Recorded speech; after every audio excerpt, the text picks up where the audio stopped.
Alléluia. Gloire à Jésus, gloire à Jésus. Bravo, bravo, bravo, bravo. Félicitations, félicitations. Gloire à Jésus. Gloire au lion de la tribu de Juda. Gloire au Seigneur des Seigneurs. Félicitations à vous tous. Aujourd'hui, dimanche 11 janvier 2026, nous sommes au 7e jour de notre temps de jeûne et prière. Et oui, 7e jour. Tu ne rêves pas, mon frère, ma soeur. On a déjà achevé une semaine. Je ne sais pas à quel moment tu vas recevoir la vidéo, mais en tout cas, notre jeûne de janvier 2026 là, aujourd'hui dimanche, nous achevons la première semaine. Demain lundi, on commence la deuxième semaine. Nous avons été bénis tout au long de la semaine. Vous avez été courageux, vous avez pris vraiment ce jeûne à cœur et le Saint-Esprit est avec nous dans ce train du jeûne. Bravo, bravo, bravo. Félicitations, que l'onction de Dieu vous localise. Que le Saint-Esprit soit avec vous, que la paix de Dieu soit dans vos cœurs, la joie de Dieu dans vos cœurs, sa protection, sa grâce, que le Seigneur vous parle, qu'il se révèle à vous, qu'il accélère vos bénédictions, qu'il accélère tout ce qui est en retard, qu'il vous fasse prospérer, que chacun témoigne de ce jeûne, que ça marque ta vie, que ça marque ta vie et que à partir de ce jeûne, tu fasses une percée dans tous les domaines de ta vie. Recevez, recevez, recevez au nom de Jésus. Amen. Aujourd'hui, dimanche, nous intercédons. Intercéder, c'est de prier en faveur des sujets qui ne nous touchent pas directement. Aujourd'hui, nous lisons 1 Corinthiens chapitre 7 et nous allons prêcher sur ce chapitre-là aujourd'hui. On va laisser le thème et prêcher sur les passages que nous méditons. Donc aujourd'hui, on va prêcher sur 1 Corinthiens chapitre 7. Voilà. À partir de demain, on va reprendre avec le thème. Donc aujourd'hui, dimanche 11 janvier 2026, nous lisons 1 Corinthiens chapitre 7. 1 Corinthiens chapitre 7. Mettez vous-même en commentaire ce que vous avez compris ou bien ce qui vous a marqué et faites le résumé de cet enseignement aussi. Voilà. Ensuite, le sujet de prière d'aujourd'hui, c'est « Seigneur, fais une accélération divine dans le monde par rapport à ton évangile. » Donc aujourd'hui, on intercède pour l'évangile, la parole de Dieu. Ce qui coûte plus cher à Dieu, c'est le salut des âmes. Qu'il y ait le réveil spirituel avec des conversions partout dans le monde. Donc c'est pour ça que nous devons prier aujourd'hui. Ô Père éternel, je m'accorde avec mes frères et mes sœurs qui, eux, vont prier de leur côté. Chacun de nous a 10 sujets. Mais les sujets que nous donnons, c'est pour ça, Seigneur, que nous devons d'abord prier et ensuite prier pour nos 10 sujets et ça va faire 11. Seigneur, j'élève ma voix vers toi. Nous demandons l'accélération divine dans nos vies pour nos propres bénédictions. Mais nous voulons te demander l'accélération divine par rapport à l'évangile dans le monde, en commençant par nos maisons, nos familles. Seigneur, tu as dit dans ta parole que c'est à nous de dire que ton règne vienne et que ta volonté soit faite sur la terre comme au ciel. Papa, que ton règne vienne dans les cœurs, que l'évangile soit prêché, que les gens reçoivent ta révélation, que ta parole entre dans leur cœur, qu'ils t'acceptent, qu'ils décident de marcher avec toi, qu'il y ait l'accélération dans l'évangélisation, l'accélération, Seigneur, dans l'acceptation de Jésus, l'accélération dans les transformations des vies, l'accélération dans l'Église à travers la vie de chaque chrétien, les serviteurs de Dieu, les servantes de Dieu, les chrétiens, tout le monde, Papa, que nous soyons, Papa, connectés à toi par la prière, par l'obéissance, par la connaissance de la parole, et qu'à travers nous, nos familles soient touchées, ceux qui sont autour de nous, qu'ils soient impactés, que ton règne vienne, que ton règne vienne, que ta lumière s'allume dans nos cœurs, dans nos vies, à travers nous, que ta lumière s'allume au nom de Jésus. Papa, à l'accélération divine dans nos pays, dans nos nations, dans le monde entier, qu'il y ait le réveil spirituel, Que toute forteresse qui se dresse contre la connaissance de Dieu soit ébranlée, ébranlée. Que les hauteurs soient détruites, que les pensées soient ramenées captives à l'obéissance de Christ. Seigneur, touche les cœurs. Tu as dit que si deux s'accordent et demandent quelque chose, tu vas donner. Seigneur, on n'est plus que deux dans ce jeûne. On a dépassé deux. Nous nous accordons pour dire, papa, touche les vies, touche les cœurs, accélère, envoie l'onction, touche les vies, transforme, détruis les jougs du péché. Que les cœurs viennent à toi, que les cœurs viennent à toi, que les chrétiens qui ne sont pas de bons chrétiens et qui vivent de manière à ce que ton nom soit diffamé, que ton nom soit blasphémé. Seigneur éternel, que ces chrétiens-là, tu te révèles à eux, afin qu'ils mettent de l'ordre dans leur vie, qu'ils marchent dans tes voies, pour qu'ils soient des témoins de l'évangile, là où ils sont. Papa, nous comptons sur toi, au nom de Jésus. Amen. Voilà, bravo, bravo, bravo. Notre jeûne est très spirituel, on sent l'onction, on sent que le Saint-Esprit est en train de travailler, qu'il vous localise là où vous êtes, que sa grâce soit avec vous. Cette première semaine de jeûne que nous avons achevée, nous avons posé les bases. Nous avons posé les bases. Le premier enseignement sur l'accélération divine, nous avons dit qu'il faut être dans le royaume. Il faut d'abord être né de nouveau avant que Dieu ne puisse agir dans ta vie. À la fin de la prêche, on a lancé l'appel pour ceux qui n'ont pas accepté Jésus-Christ, qu'ils l'acceptent. Et ceux qui ont accepté Jésus et qui ne marchent pas dans ses voies, ou bien qui tombent, qui se relèvent, qui vivent comme ils veulent, on a beaucoup prêché dessus pour dire que le préalable, c'est que nous-mêmes, à l'intérieur de nous, nous soyons d'abord restaurés, que nous soyons d'abord sauvés, avant que Dieu ne passe par nous pour sauver d'autres personnes. C'est ça le préalable. Donc nous avons prêché suffisamment dessus tout au long de la semaine. Nous avons demandé que chacun de nous regarde sa vie, à l'intérieur comme autour, tout ce qui empêche son miracle, que cette personne-là prie pour ça et qu'elle demande au Seigneur d'anéantir et que cette personne combatte dans la prière. Et que nous demandions aussi au Seigneur de nous montrer. Il y a ce que nous on sait, il y a ce qu'on sait, et puis il y a ce que Dieu peut nous montrer aussi. On a dit de combattre, de prier, de chasser au nom de Jésus. Nous avons dit aussi qu'en tant que chrétien, tu dois savoir que Dieu va te donner des instructions. Mais pour qu'il te donne des instructions, il faut que tu aies une vie de prière. Et que Dieu commence à l'intérieur, prospère à tous égards, comme prospère l'état de ton âme. Donc, il est esprit, c'est à l'intérieur qu'il va agir. Il va te donner des instructions. Pour chaque problème, dans chaque domaine, Dieu va te donner des instructions. C'est quand tu appliques ces instructions que tu rentres dans ton miracle. On a dit, le miracle commence par les instructions. Qu'on peut souffrir pour un temps, mais pas souffrir de manière indéfinie. Dieu ne va pas nous mettre sur la terre en pâture à la souffrance, aux attaques, aux maladies, et puis il est content de ça. Non, ce sont des situations qu'on peut traverser, mais ça ne doit pas être notre vie quotidienne, notre vie mensuelle, notre vie hebdomadaire. Ça veut dire que 24 heures sur 24, tu souffres. 7 jours sur 7 jours, tu souffres. Et des mois, 12 mois sur 12 mois, tu souffres. Il y a un problème. 30 jours sur 30 jours, tu souffres. Non. Parce qu'en général, Dieu veut qu'on soit bien. Il a des projets de bonheur pour nous. Alléluia. Donc on a dit que il faut que tu aies une vie de prière, que tu lises la parole, que tu obéisses, pour que Dieu te parle dans chaque domaine. Ici, il a fait ça. Ici, il a fait ça. Il te donne des instructions. Et quand tu appliques ces instructions, miracle. Tu appliques miracle. C'est comme ça qu'il peut accélérer les choses dans ta vie. On a dit aussi que c'est Dieu qui accélère. Quand on dit accélération divine, c'est le thème de notre temps de jeûne et prière. On a dit l'accélération, c'est l'augmentation de la vitesse. Plus de rapidité. L'augmentation du rythme. Que ça aille plus vite. Donc on dit divine, ça veut dire c'est une accélération. C'est une accélération qui viendra de Dieu. Dieu peut le faire. On a prêché pour que vous ayez la foi. Vous dites, s'il l'a fait pour Pierre, il peut le faire pour vous. Pierre, il a pêché toute la nuit. Il n'a pas eu de poisson. Il était avec ses collègues. Mais quand Jésus est monté dans sa barque, après ça, Jésus lui a dit, avance en pleine eau et jetez vos filets. Ils ont jeté, ils ont fait leur pêche miraculeuse. Et on a fait une parenthèse pour dire que Jésus n'a pas été ingrat. Il a utilisé la barque de Pierre. Ensuite, après, il leur a donné une direction pour qu'ils puissent avoir leur pêche. Il ne va pas utiliser leur barque pour rien.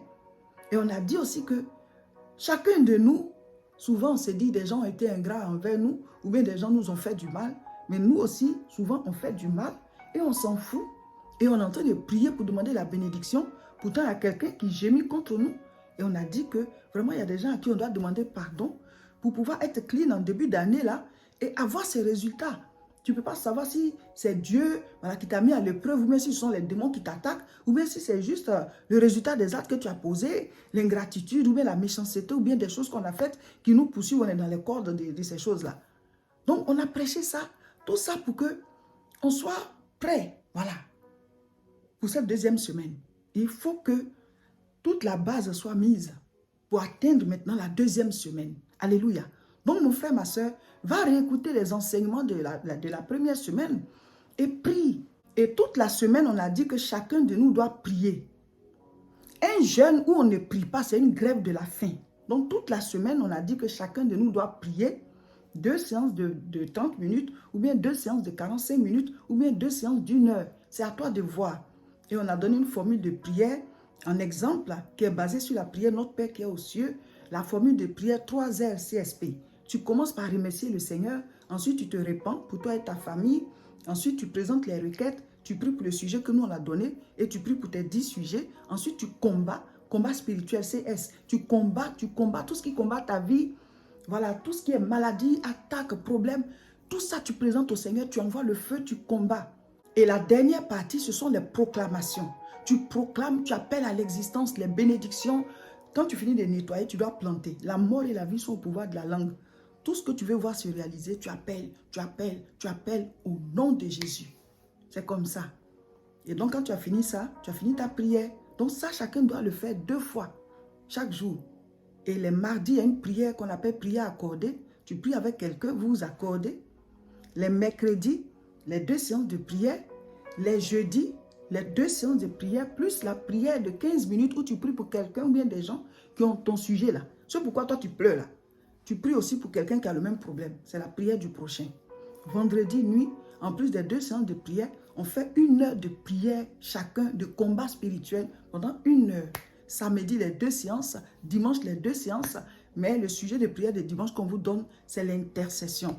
On prie pour le réveil spirituel, pour le salut, voilà, la paix dans le monde et tout et tout. Et la prière en direct, c'est les jeudis à 13h30 heure de France. Donc, voyez quelle heure ça fait chez vous et vous vous connectez, on prie ensemble. Donc, la seule prière qu'on fait ensemble en ligne, le live, le direct, c'est mercredi 13h30 heure de France sur nos 2 chaînes, YouTube, La Moisson TV, Facebook, Réseau International Richesse. Il faut être abonné à ces chaînes-là. Cliquez sur s'abonner, sur suivre. Comme ça, dès qu'on met les choses en ligne, vous les avez et vous pouvez suivre aussi les directs. Et on a donné une fiche pour les paroles à proclamer. Tu lis à haute voix, tu lis à haute voix. Matin et soir, matin et soir. Si tu veux le faire pendant ton temps de proclamation de la prière, tu peux aussi le faire, ça ne dérange pas. Voilà. Donc aujourd'hui, on est dimanche. Les fiches sont en ligne. Ceux qui ont déjà les fiches de la 2e semaine, mettez-les au bas de la vidéo. Mettez-les au bas de la vidéo pour que les autres puissent les recevoir. Maintenant, ceux qui cherchent les fiches, tout le temps, ils ne trouvent jamais. Voici notre WhatsApp. Voilà, écrivez-nous sur WhatsApp. On peut vous envoyer aussi les fiches. Il faut que tout le monde ait les fiches. C'est très important. Comme ça, vous savez ce qu'il faut faire. Alléluia. Donc, bravo, bravo, bravo. On est fiers de vous et le Seigneur aussi est fier de vous. On a fini la première semaine. Aujourd'hui, on va prêcher sur 1 Corinthiens chapitre 7. Voilà. Durant le jeûne, on prêche selon le thème.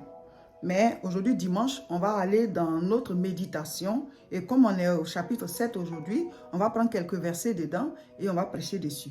Donc, chacun de vous doit méditer 1 Corinthiens chapitre 7. Mettez en commentaire ce que vous avez compris ou bien ce qui vous a marqué dans ce passage. Et puis, il faut faire le résumé aussi de l'enseignement.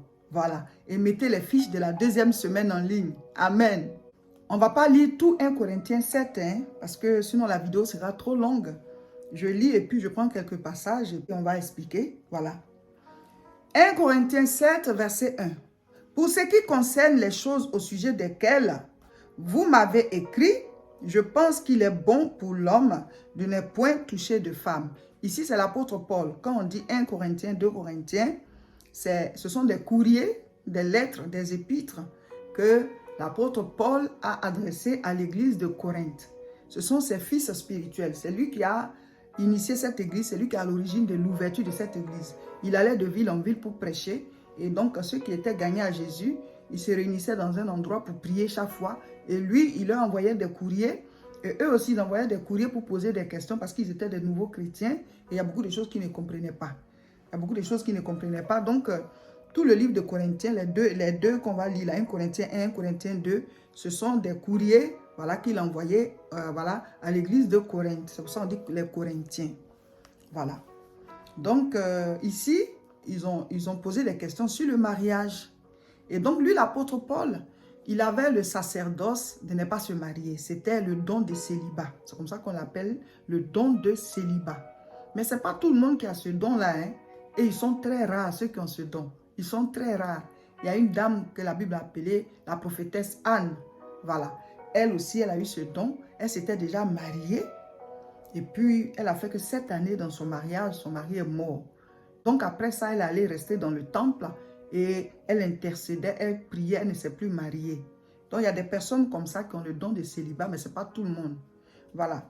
Maintenant, l'apôtre Paul, lui, comme il a ce don, il dit quoi? Il est bon pour l'homme de ne pas toucher de femmes. C'est ce qui est, voilà, pour lui, pour ne pas être embêté par tout ce qui est rapport sexuel, tout ce qui est obligation de s'occuper d'une femme ou bien d'un foyer. Pour lui, il est bon de ne même pas toucher de femmes. Voilà. Ça, c'est sa conception parce que lui, il avait le don de célibat. Maintenant, verset 2, il dit « Toutefois, pour éviter la débauche », il dit quoi?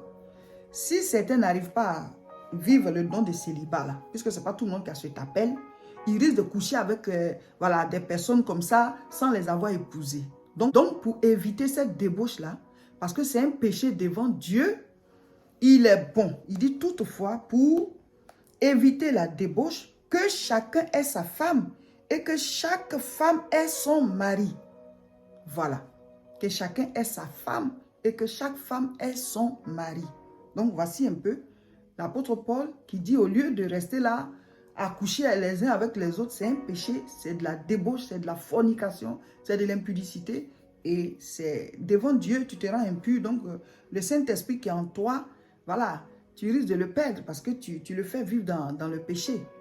Donc il dit pour éviter la débauche, mieux vaut que chacun se marie. Ceux qui ne peuvent pas vivre le célibat comme lui. Mais lui, c'était un don. Voilà. Donc si tu n'as pas ce don, tu peux aspirer au mariage. Il faut prier et que Dieu te guide et que tu choisisses la personne que Dieu, voilà, la personne que tu aimes, que Dieu a approuvée. Voilà. Comme ça, au moins, tu vas éviter la débauche. Que le mari rende à sa femme ce qu'il lui doit et que la femme agisse de même envers son mari. Ça veut dire quoi? Lui-même, il explique après. Verset 4. Car ce n'est pas la femme qui dispose de son corps, c'est son mari. De même, ce n'est pas le mari qui dispose de son corps, c'est sa femme. Ça dit quoi? Il parle ici des rapports sexuels. Voilà, que chacun rende à l'autre ce qu'il lui doit. Dès l'instant où vous êtes mariés, voilà, le mari peut disposer du corps de sa femme, c'est-à-dire qu'il peut avoir les rapports sexuels avec elle. La femme aussi peut disposer du corps de son mari, elle peut avoir les rapports sexuels avec lui. C'est pour cela que pour pouvoir se marier, il faut qu'il y ait de l'amour entre vous. Et Dieu doit vous donner des signes que c'est vraiment la personne. Il faut aimer la personne. Il faut que Dieu te dise que c'est elle. Parce qu'on peut aimer quelqu'un et puis ce n'était pas la personne. Et puis après on souffre parce que l'amour seul ne suffit pas pour pouvoir vivre un foyer. Ah ouais, l'amour seul ne suffit pas. Il faut avoir l'amour, mais il faut que Dieu te convainc. Et il y a plein d'autres choses qui doivent remplir les conditions. Parce que sinon c'est ça qui combat l'amour après. Verset 5. Ne vous privez point l'un de l'autre si ce n'est d'un commun accord pour un temps afin de vaquer en raison de votre manque de maîtrise. Voilà. Donc ici, l'apôtre Paul dit que, monsieur, madame, vous pouvez vous-même décider. Par exemple, on est en jeûne. Nous, on a dit déjà que nos jeûnes, c'est de 6h à 18h. De 18h à 6h, on n'est pas en jeûne. Mais il y a des personnes qui peuvent faire des jeûnes, voilà, qui incluent aussi la nuit. Ah, on fait le jeûne, mais la nuit aussi, on est en jeûne, on va juste boire du jus. Je fais un jeûne de 3 jours, je vais peut-être juste boire de l'eau. Donc là, ton jeûne, il inclut 3 jours. Ou alors, je fais un jeûne sur 24 heures. il dit ça doit être d'un commun accord. Il faut que tu avertisses ton mari, il faut que tu avertisses ta femme pour dire que sur 24 heures ou bien sur 3 jours, selon ton temps de jeûne, hein, mais selon nous, notre jeûne, c'est 6 heures à 18 heures. 18 heures à 6 heures, on n'est pas en jeûne. Mais d'un commun accord, on se prive des rapports sexuels, on veut vaquer à la prière. Ça doit être accordé avec l'autre. On ne peut pas dire que moi je jeûne donc ce n'est pas la peine. Il faut que la personne, tu lui en parles et qu'elle soit consentante. Vous comprenez? Parce que vous êtes mariés. Certains aussi prennent les rapports sexuels comme c'est un contrat. Ah oui, tu es ma femme, il faut que... Non, finalement, ça devient un viol. Ça peut être ta femme, mais tu la violes. Ça peut être ton mari, mais tu le violes. Et ceux aussi que vous êtes mariés, jamais vous ne voulez des rapports sexuels. Mais tu es venu te marier pourquoi? Tu n'aimes pas la personne ou bien? Si tu aimes la personne, normalement, les rapports sexuels, voilà, c'est d'un commun accord, c'est l'aboutissement de l'amour qui est entre vous.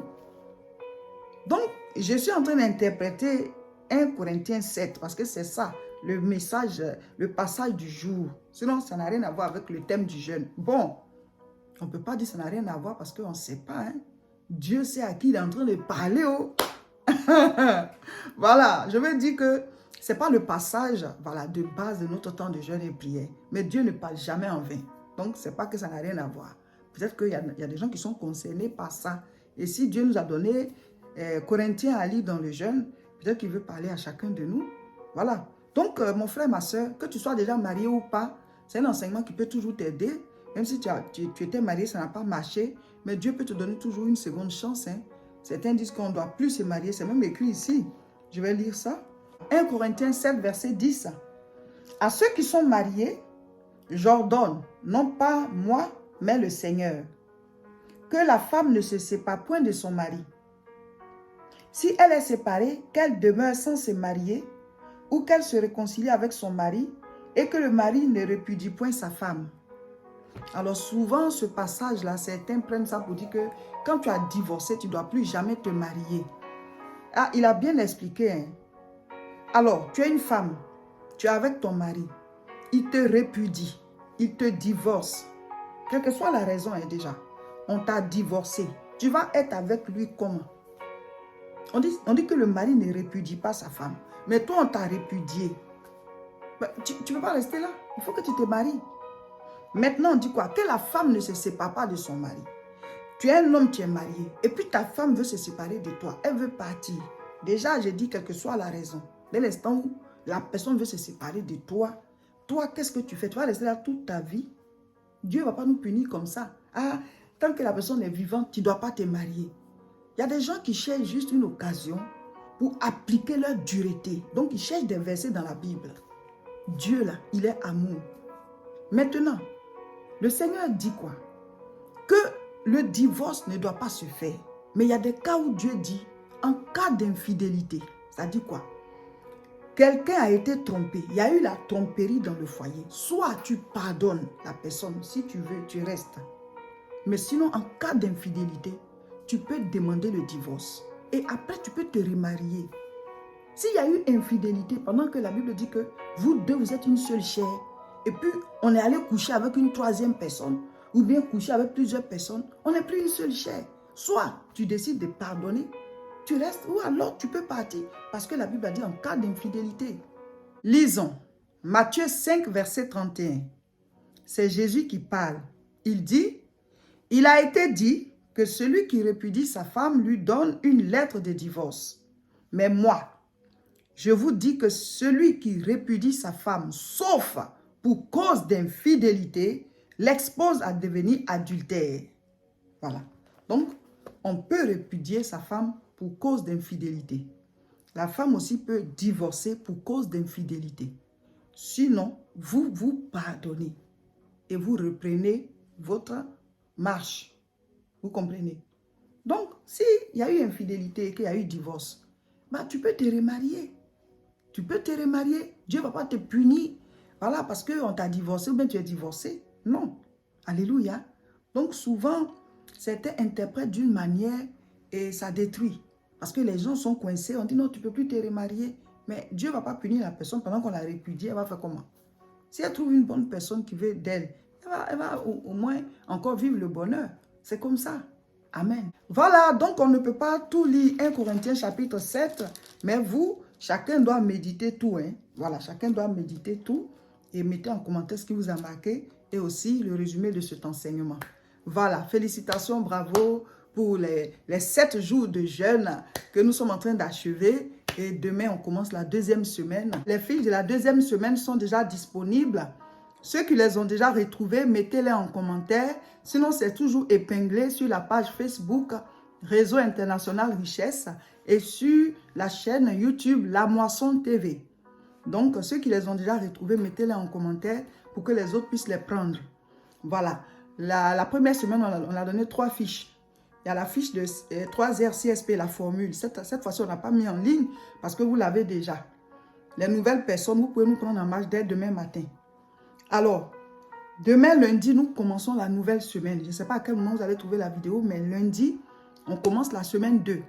Et c'est une semaine de combat spirituel. C'est-à-dire que tes sujets de prière, ce qui t'a poussé à entrer dans le jeûne, là, c'est pour combattre. Si tu es rentré juste parce que tu as envie de grandir dans la foi, c'est déjà une bonne raison. Hein?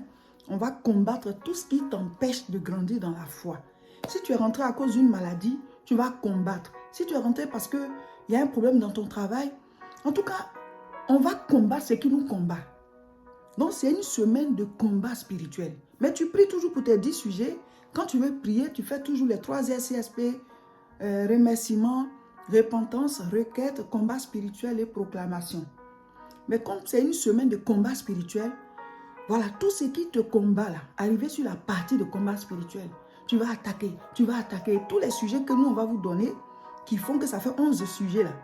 En général, ce sont des sujets de combat spirituel. Ça, c'est tout déjà sur les fiches. Donc, c'est une semaine de combat. Amen. Donc, Dieu va encore nous bénir. Félicitations et vraiment bravo pour la première semaine. Que Dieu vous bénisse.